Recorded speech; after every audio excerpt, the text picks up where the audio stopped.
Tapos na ang ating lumpia, pork Shanghai. Ayan, imagine nyo ba kung gaano kalaki ang food pan na to?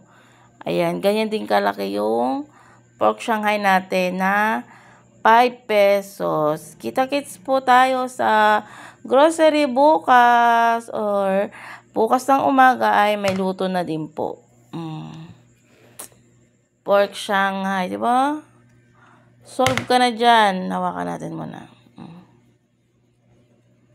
Ayan o. Ang laki po, di ba? 5 piso. Kanina nakabenta na kami. Dahil naubusan kami ng wrapper, ayan, nag-ready na kami ngayong gabi para bukas sa mga bibili. Sarap nito yung ulam bukas.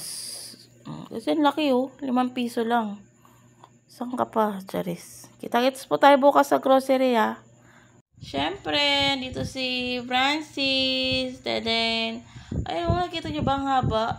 5 pesos lang. Yung tray.